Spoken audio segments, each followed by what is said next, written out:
Hi hello, ഇത് നമ്മുടെ ഒരു വീക്കെൻഡ് ട്രിപ്പാണേ. നമ്മളൊരു 2 hours ട്രാവൽ ചെയ്തിട്ടാണ് ഒരു ബെൻഡിഗോ എന്ന് പറഞ്ഞ സ്ഥലത്തായിരുന്നു പോയത്. അവിടുത്തെ ബുദ്ധിസ്റ്റ് ടെമ്പിളാണ്. ഇതാണ് ടെമ്പിളിൻ്റെ ഉൾവശം. നമുക്ക് കാണാനുണ്ടായിരുന്നു മ്യൂസിയം പോലെ ഒരുപാട് സംഭവങ്ങൾ അവരവിടെ സൂക്ഷിച്ചു വെച്ചിട്ടുണ്ട്. അങ്ങനെ നല്ല കാം ആൻഡ് ക്വയറ്റ് ആയിട്ടുള്ള ഒരു അറ്റ്മോസ്ഫിയർ ആയിരുന്നു. നമുക്ക് പ്രാർത്ഥിക്കാം. കുറച്ച് നേരമൊക്കെ പ്രാർത്ഥിച്ച് നമ്മൾ പുറത്തേക്ക് ഇറങ്ങി. അവിടെ ഫെസ്റ്റിവലും കൂടിയായിരുന്നു.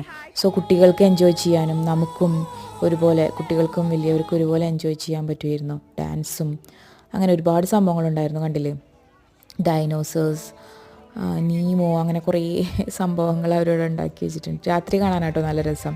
ലൈറ്റ്സൊക്കെ ഇട്ടിട്ട് നല്ല രസമായിരുന്നു. പിന്നെ ബബിൾ ഷോ, ഇതിപ്പോൾ ഈ കാണുന്നത് ബബിൾസ് വെച്ചിട്ടുള്ളതായിരുന്നു. നല്ല രസമായിരുന്നു. എൻ്റെ മക്കളൊക്കെ അതിൻ്റെ ഇടയിലുണ്ട്. അവരവിടെ കുറച്ച് നേരം എൻജോയ് ചെയ്തു. അത് കഴിഞ്ഞിട്ടാണ് ഫയർ വർക്ക്സ് ആയിട്ട് ലാസ്റ്റ് ആയിരുന്നു. ഒരു 5 minutes ഉണ്ടായിരുന്നു. അത് അടിപൊളിയായിരുന്നു. അങ്ങനെ അതൊക്കെ കഴിഞ്ഞ് നമ്മൾ